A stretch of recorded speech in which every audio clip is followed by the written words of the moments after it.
Reboussolage, c'est le podcast pour bricoler de nouveaux repères dans un monde complexe. Un monde où les modèles conventionnels se révèlent soit impuissants, soit destructeurs. Mais alors comment faire ? En se mettant tous autour de la table pour trouver de nouvelles ressources. Philosophes, entrepreneurs, coachs ou encore prospectivistes. C'est Catherine Dedieu, je suis conseillère de dirigeants. Je vous emmène une fois par mois à la rencontre d'un invité porteur de nouveaux points de vue forts, novateurs, iconoclastes. Reboussolage, le podcast pour bricoler de nouveaux repères dans un monde complexe. Bonjour, je suis très heureuse de recevoir aujourd'hui dans Reboussolage Arnaud Leca, qui est designer. Alors Arnaud se définit sur son profil LinkedIn comme un rêveur pragmatique, un ingénieur, un designer et un entrepreneur. Et en effet, il a un parcours hybride, il est multi-compétences, il est multi-entrepreneur, puisque Arnaud, tu es diplômé, tu as un diplôme d'ingénieur de l'école des mines de Nancy, mais ensuite tu t'es formé au design à Strat École de Design. Et puis, il y a 12 ans, avec ton associé Coralie Frick, tu as créé l'agence Unky Designers. Et vous travaillez chez Unky sur des produits industriels, sur du mobilier, de l'aménagement urbain, de la scénographie et aussi vous accompagnez des entreprises dans des démarches de design thinking. Avec Coralie, tu as aussi créé en 2013 une marque auto-éditée qui s'appelle « Vous pouvez dormir dans la grange ». Alors, vous pouvez dormir dans la grange, ce sont des baluchons fabriqués à partir de matières nobles et en France et qui se transforment d'un geste en fonction de l'usage qu'on veut en faire et tu nous en parleras certainement tout à l'heure. Également, pour aider les entreprises à se projeter dans le futur, tu as co-inventé avec ton partenaire Nicolas Pasquier de l'agence Making of un jeu de design et de prospective qui s'appelle Janvier comme le dieu Janus Bifrons. Et enfin, pour développer l'intelligence collective d'un groupe, tu as conçu avec un autre partenaire, Arnaud Brachet, un projet. Alors, ça se lit UWTI, mais ça se prononce outil, et ce n'est pas par hasard, qui est une sorte de jeu de casse-tête numérique, mais sans écran et avec des briques connectées dont on peut s'emparer à la main. Et puis enfin, je n'oublierai pas toute la dimension pédagogique qui t'anime, puisque tu es un des responsables du programme d'innovation de School Lab. Donc effectivement, beaucoup de cordes à ton arc, beaucoup d'activités, plusieurs entreprises, mais avec une cohérence et une unité très forte autour de tes idéaux et tu nous en parleras. Mais en fait, moi, la première question que j'ai envie de te poser, c'est ta définition du design. Parce que finalement, design, c'est un mot qui est compris par tout le monde de façon très différente. Il y a des gens qui ne voient effectivement que l'esthétique des objets. Il y a des gens qui ne pensent qu'au design thinking des entreprises. Et en fait, on sent que c'est une discipline qui est extrêmement importante, qui est majeure. On pense notamment à Apple, à l'importance du design dans l'œuvre finalement de Steve Jobs. Mais pour toi, qu'est-ce que c'est ? Alors, bonjour Catherine. Merci de m'inviter à parler de design dont je suis passionné. Alors j'ai une définition qui varie un peu, qui peut changer, qui est la mienne, qui n'est pas forcément partagée par tout le monde, mais qui est quand même partagée par un ensemble de designers aujourd'hui. Pour nous, le design est une discipline de conception qui permet de produire des objets, des outils, des méthodes, des supports pour vivre différemment, vivre en adéquation avec notre époque, notre environnement et les usages qu'on veut promouvoir. Donc en fait, c'est vraiment une discipline de conception. Ça se matérialise à un moment donné en un objet, une méthode, un support, un outil. Un service ? Un service, c'est vrai, une organisation. On est dans la réflexion sur comment on articule des éléments, la manière la plus simple, la plus élégante et qui donne envie d'être utilisé, que ce soit le service, l'objet, vécu, l'organisation, le lieu. On est vraiment là-dedans et ça permet d'aborder différents sujets. Donc il y a de l'esthétique, il y a de l'expérience et il y a du sens. Il y a, alors, très souvent, les designers sont agacés qu'on dise, ou les designers que je connais, qu'on dise le design égale style. Autrement dit, le design ne se résume pas à l'esthétique. Pour autant, ça passe par l'esthétique. On fait un objet, on fait une méthode, elle a une apparence qui doit être lisible, qui doit donner envie, qui doit nous permettre d'interagir avec elle. Sens, oui, puisqu'on vise, il y a la notion de dessin. On l'entend souvent, de dessin, on vise un usage. C'est dessin E-I-N oui. Et pas simplement I-N. Enfin, tu fais le lien entre les deux. Exactement. Il y a une intention. En fait, il y a une intention. On va créer un outil afin de. On va créer un cadre de vie pour permettre. Il y a toujours une intention. Et donc, il y a une quête de sens. Il y a une direction. Et on trouve le meilleur moyen de servir cette direction. Pourquoi est-ce que c'est une discipline qui prend aujourd'hui tellement d'importance ? Alors, moi, je peux témoigner de mon point de vue. J'étais d'abord formé à l'ingénierie. Il m'a semblé que l'ingénierie nous permettait de résoudre bien des problèmes, mais pas toujours de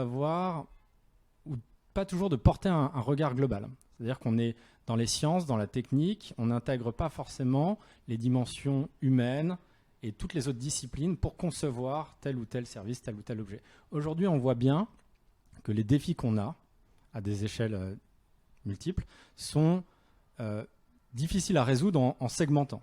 Je pense aux enjeux climatiques, mais aux enjeux des organisations qui se transforment, aux enjeux de la société qui a besoin de se transformer, de l'éducation qui a besoin de changer. On ne peut pas segmenter, on est obligé de regarder sous plusieurs angles. Et le design est un moyen d'agréger plusieurs regards, de leur permettre de discuter avec des supports qui permettent la discussion, des matérialisations, des cartographies, de la représentation, et de créer du nouveau. Parce qu'on est à un moment, à une époque, on a besoin de trouver des solutions nouvelles pour répondre à tous les défis qui s'offrent à nous. Donc j'espère que le design permet ça. Et c'est aussi pour ça qu'il a de plus en plus d'écho et on en entend parler notamment avec le design thinking. C'est une discipline de la complexité ? Sûrement. Moi, je m'intéresse à la complexité. Je ne suis pas le seul. On est nombre de designers à s'intéresser à la complexité. On l'observe. La complexité, c'est le vivant, finalement. C'est le monde qui nous entoure, qui est complexe et donc riche. En tant que designer, nous sommes des grands curieux. Nous essayons de comprendre ce monde. Et on essaie de détricoter une certaine complexité pour trouver les bons outils qui permettent de mieux la vivre. C'est un problème, mais c'est aussi peut-être une richesse. Alors c'est un problème, je ne sais pas, effectivement, c'est une richesse. C'est ce qui est passionnant quand on est curieux de voir à quel point le monde est riche, complexe, profond, parce qu'à la limite, on va comprendre un stade en sciences, en biologie, et puis en fait, il y a encore des millions de choses à découvrir, et on voit bien qu'on ne comprendra pas tout dans l'univers. Donc c'est une richesse infinie. Quand on est curieux, ça permet d'envisager qu'il n'y a pas de fin à l'apprentissage. Donc ça c'est quand même génial. Et puis c'est ce qui est passionnant dans le vivant, c'est-à-dire la relation aux autres, la sensibilité, c'est ces 1000 nuances, ces 1000 façons d'être qui font que c'est pas triste. On ne s'ennuie pas, même si parfois c'est compliqué ou complexe. Tu as créé avec outils un jeu connecté avec des briques physiques, donc sans écran. Et je voulais te demander, dans un monde qui est complètement dominé par la numérisation, où en fait on va vers une dématérialisation un peu partout, et puis en plus avec le Covid, on a perdu beaucoup d'occasions, en tout cas pendant un grand moment, d'avoir des contacts, des visus, et finalement de se toucher aussi. Est-ce que c'est important de revenir à la matière, de revenir au corps, de revenir à l'intelligence sensible ? Alors, moi, ce que j'ai vécu déjà comme ingénieur, ça plaira peut-être pas à tout le monde, mais moi, comme ingénieur avant d'être designer, j'avais la sensation que j'allais être beaucoup dans les équations, beaucoup dans les modèles et pas assez dans le réel, pas assez au contact de la matière. C'est pas vrai de tous les ingénieurs, évidemment, mais c'est peut-être comme ça que moi, j'anticipais la chose. Et je me suis dit, oulala, il faut que je revienne à de la matérialité, à du sensible, parce que c'est ce qui me parle et c'est ce qui va me permettre d'être aussi en prise avec le monde. Donc le design, c'est le retour à la matière, au sensible, à l'intégration de tout ça pour résoudre des problèmes complexes. Il n'y a pas que les équations pour la complexité. D'ailleurs, en complexité, l'équation ne donne pas la réponse. Donc ça, c'est une chose. Après le Covid, oui, on a été un peu privé de rencontres, de sociabilisation, de matérialité. Encore qu'il y avait de la matérialité chez soi. On prenait le temps de faire des choses dont on n'avait plus l'habitude, de reprendre le temps de petites balades. Donc il y avait aussi de la matérialité. Je pense que ça nous a fait prendre conscience de l'importance du toucher, des choses simples, des temps.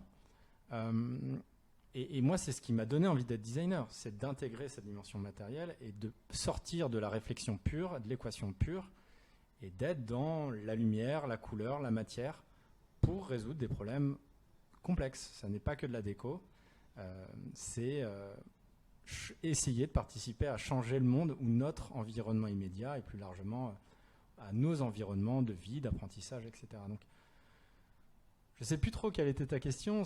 Non, mais je pense que tu as, ouais. tu as répondu. Et pour compléter, en fait, sur effectivement ce côté numérique, sans contact et dématérialisé, en tout cas dématérialisé de façon visible, puisqu'on commence à comprendre maintenant que les soubassements de notre monde numérique, ils sont extrêmement matériels, avec la silice, les data centers, les métaux rares, les terres rares qu'il faut pour nos téléphones portables, etc.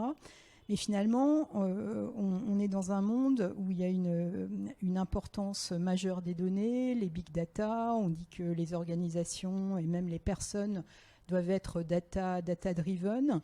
Et est-ce qu'à ton avis, ça a encore du sens d'écouter son instinct ?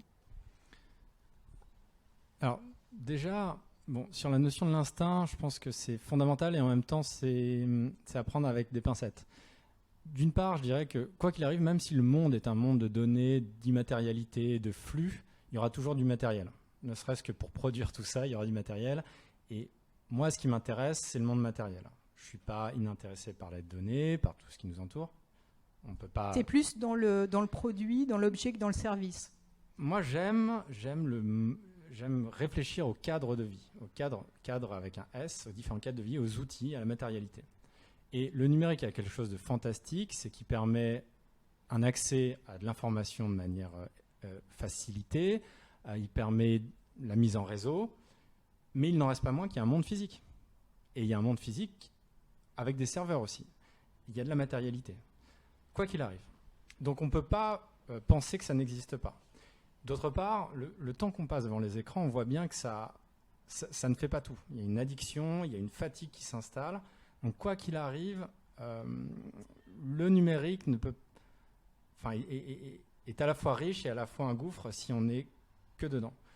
Donc ce qu'on propose avec Outils, c'est de se servir de la magie du numérique, parce que nos briques interagissent, sont des objets au comportement, et en même temps on est dans le jeu de Lego physique. Moi, ce qui me semble intéressant, c'est de conjuguer les deux, de voir comment voilà. Après, sur la question de l'instinct et sur la question des données, les données nous donnent plein d'informations, nous permettent de faire des choix, peut-être prédictifs, etc. Mais ça ne fait pas tout. Et l'instinct ou l'intuition aiguisée permet quand même aussi parfois de saisir des choses que le calcul, que la donnée ne dit pas. Les données, elles mesureront ce qu'on veut leur faire mesurer. Donc ce qui est hors champ de l'observateur, du calculateur, la donnée ne nous le dira pas a priori. Ou alors il faut un bon observateur avec un instinct, une intuition comme les grands mathématiciens, comme les grands chercheurs, pour interpréter des données qu'on ne voit pas, ou interpréter des signes nouveaux. C'est la sérendipité, voilà. Donc la donnée seule, c'est intéressant, c'est utile, ça permet de mesurer, on ne peut pas tout faire à l'instinct, à l'intuition, mais perdre complètement la notion d'instinct, d'intuition, de sens aiguisé, j'y crois pas. Enfin, ça m'intéresse pas en tout cas. Ce qui t'intéresse, effectivement, c'est de travailler sur les cadres de vie, sur aussi des aspects de notre vie quotidienne, que ce soit personnel ou au travail.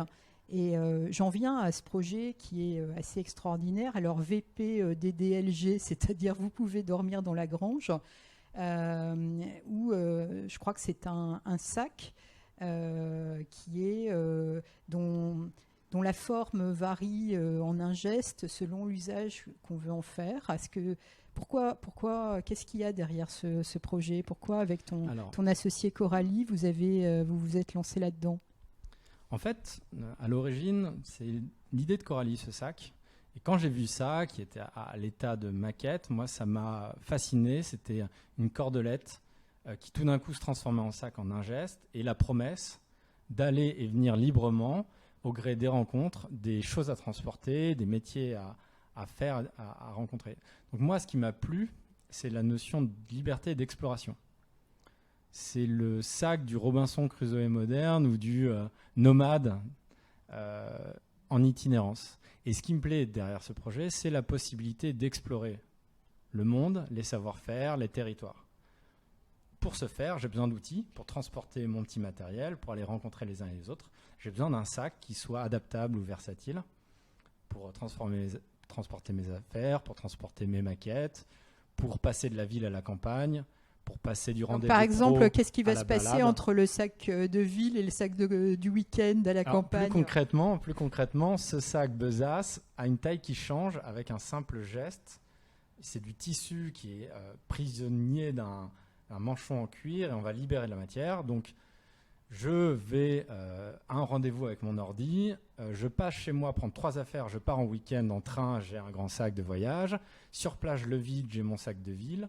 Je vais faire des courses, ça devient mon sac de course. Je vais à vélo, c'est mon sac de vélo. Je vais à la plage, c'est mon sac de plage. Donc, je suis dans le mouvement permanent. Moi, c'est ce qui me plaît. À une vitesse qui peut être douce, mais un mouvement permanent et plein d'endroits, de lieux et de gens à rencontrer. Et donc, un sac pour tout ça. C'est important le caractère versatile aujourd'hui, c'est-à-dire effectivement d'être capable de faire varier l'usage d'un lieu, d'un objet, d'un service. Alors, on essaye d'éviter, avec Coralie, dans le design, on essaye d'éviter le couteau suisse. On est plutôt dans un objet qui permettrait différents usages, un peu comme l'Opinel. C'est un bon couteau, bonne qualité. On s'en sert pour bricoler, on s'en sert pour couper du pain, on s'en sert pour ouvrir, pour se dépanner. Donc c'est plutôt ça qui nous intéresse. Et si on est en mouvement et si on est dans un peu le changement permanent, en fait c'est un peu ça. Le changement permanent, il faut des objets qui s'adaptent à différentes situations. Ce n'est pas des objets d'hyper spécialistes, mais avec un sac, un couteau, la bonne chaussure, je vais traverser, encore une fois, plusieurs pays, plusieurs territoires. Est-ce qu'on en a besoin aujourd'hui?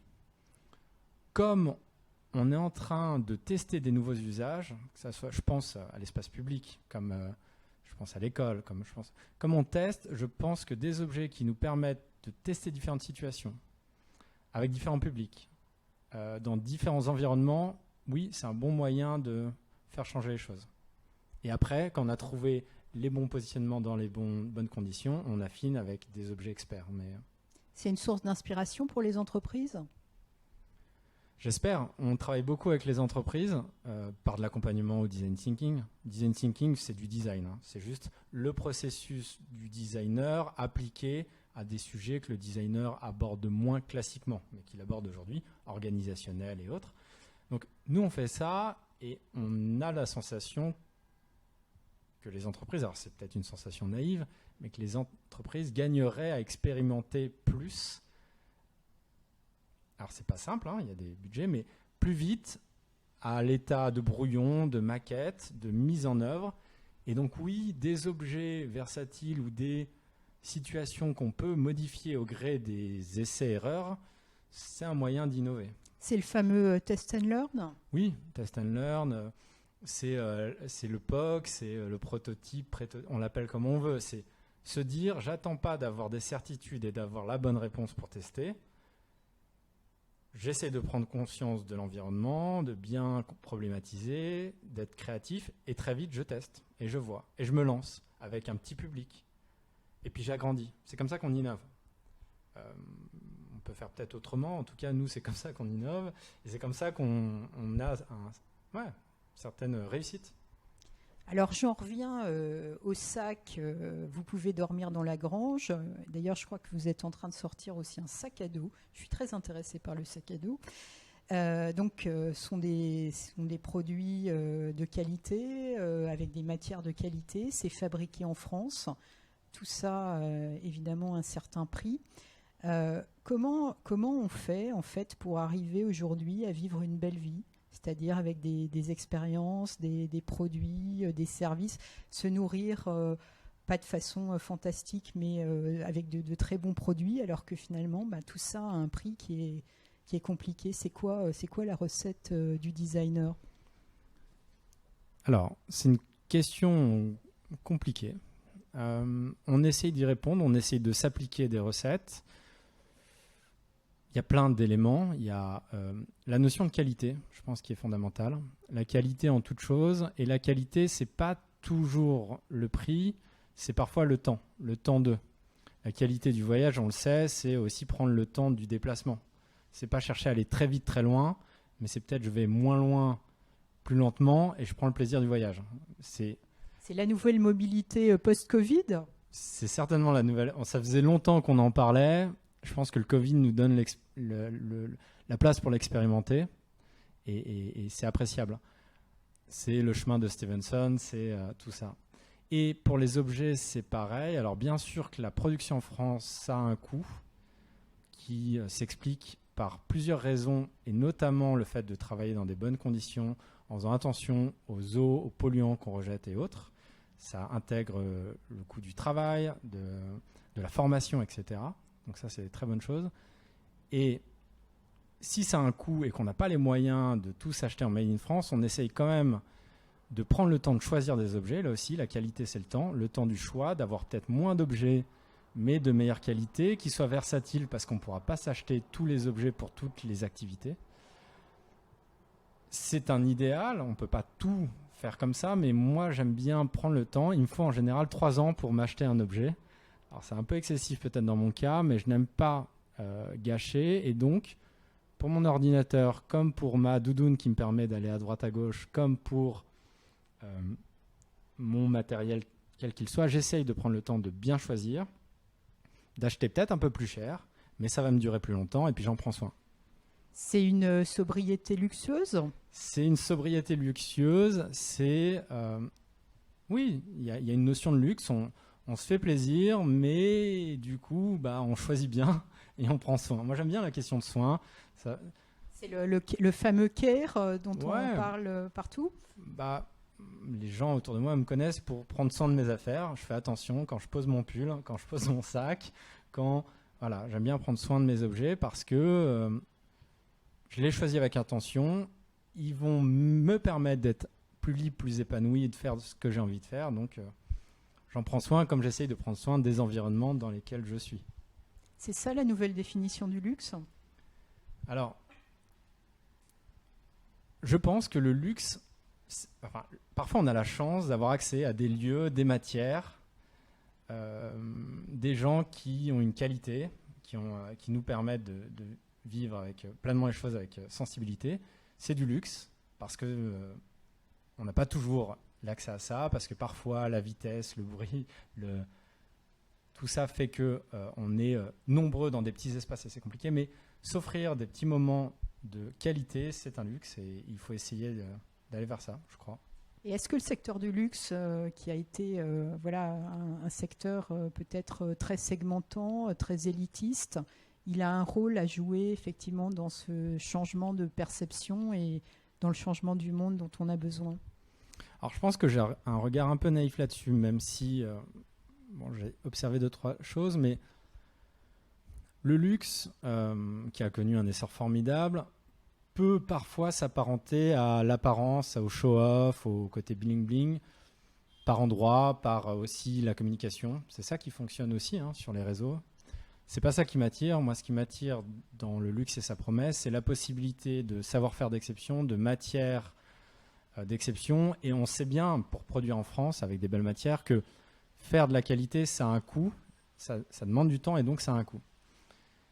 Donc, moi, ce qui m'intéresse dans le luxe, c'est la possibilité de faire avec une énorme qualité de matière de savoir-faire et d'impact sur l'environnement, parce qu'on prendra le temps de faire les choses bien. et le luxe, ou les moyens qu'ont les filiales de luxe, devraient nous permettre d'expérimenter d'autres façons de produire, peut-être plus propres, peut-être plus originales sur des objets qui soient utilitaires et esthétiques. Moi, c'est ça. Alors, c'est certainement naïf, mais c'est comme ça qu'on envisage les choses et c'est comme ça qu'on le fait à notre échelle. On a vu que tu as pas mal de cordes à ton arc, plusieurs entreprises, plusieurs méthodes de travail entre effectivement la production d'objets, le design thinking, la pédagogie. C'est quoi ce qui fait l'unité en fait de toutes tes activités? C'est quoi finalement le fil rouge de tout ça? Alors, moi j'ai eu la chance de trouver une famille qui me parle, celle du design. Ça a été vraiment une révélation. J'ai trouvé des gens animés par des choses qui me ressemblaient et je trouve là un lien entre tout ça. Après, pour l'expliquer, et c'était en discutant avec toi que tu m'avais dit, moi ce qui m'intéresse c'est la liberté pour les individus, la sensation de liberté, et en même temps la responsabilité. J'aime pas l'idée que chacun fasse pour son unique plaisir en se souciant pas des autres. On vit en société, on est nombreux.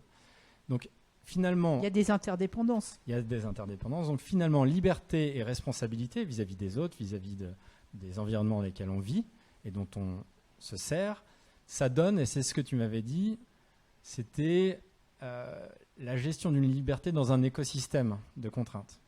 Et ben, moi, je pense que effectivement, ça, c'est peut-être le fil rouge, c'est comment on essaye de s'épanouir et de vivre en décidant un peu de sa route dans un écosystème d'interdépendance et de liens dont on a conscience.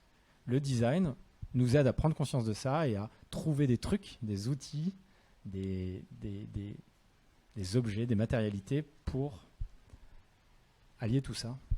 C'est quoi le futur dont tu rêves? Alors, il y a plusieurs rêves.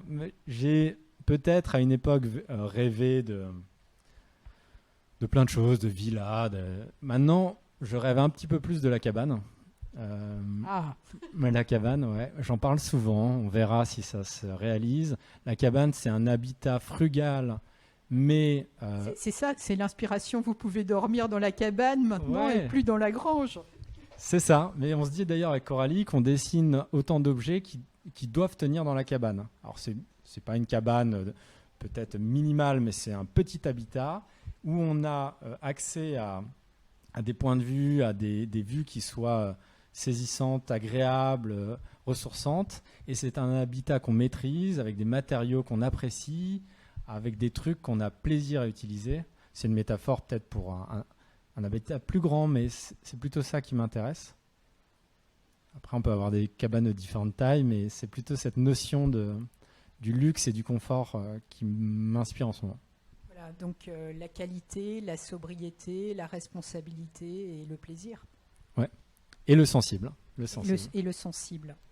Alors, on arrive à la fin de cet entretien. Et il y a une petite tradition dans Reboussolage, c'est que mon invité partage avec les auditrices et les auditeurs une ou plusieurs sources d'inspiration. Quelles seraient les tiennes? Alors, là, comme ça, de retour de vacances, j'ai découvert une activité qui me fait du bien, que je vais essayer de multiplier. Il faut savoir que moi, j'étais plutôt frileux. En eau froide, en allant en Bretagne typiquement, c'était compliqué. Et puis, j'ai découvert un certain plaisir à ça, à me baigner en eau froide. Je te comprends fort bien. C'est ma moitié bretonne qui vibre là. Ouais, dans l'eau à 17, même l'été quand il fait chaud, c'est compliqué. Et en fait, je m'y suis fait et j'y trouve même aujourd'hui un certain plaisir vivifiant, tonifiant. On a un état derrière. Si c'est vraiment froid, même si c'est un peu plus froid, si on descend un peu dans les 13-14, ça commence à saisir. Et on est comme après une heure ou deux de sport, on est un peu shooté. On est apaisé aussi. Voilà, quand on est très cérébral, c'est intéressant. Donc ça, c'est une activité que j'ai envie de multiplier en été, en hiver, de trouver des zones magnifiques de baignade, que ce soit mer ou lac, rivière, de bain pour se remettre vraiment dans le corps. Là, on n'a pas le choix. Quand on a vraiment froid, quand c'est à 11, on est dans le corps. Et puis, une autre inspiration très différente, c'est une BD plutôt marrante, plutôt qui fait du bien, sur Thomas Pesquet, dessiné par une certaine Marion, j'ai plus son nom, enfin sur Thomas Pesquet. On le mettra dans le... Dans la combi de Thomas Pesquet de Marion Montagne. Et c'est très drôle. Très drôle, on apprend plein de choses. Ça fait rêver, voyager. On est dans les étoiles et en même temps, c'est très très drôle. Donc voilà. Merci beaucoup Arnaud Lecas. Merci Catherine. Voilà, c'est fini pour aujourd'hui. Si cet épisode vous a plu, n'hésitez pas à en parler autour de vous, à vous abonner et aussi à distribuer quelques étoiles à Reboussolage sur Apple Podcast. Merci de votre soutien et à bientôt.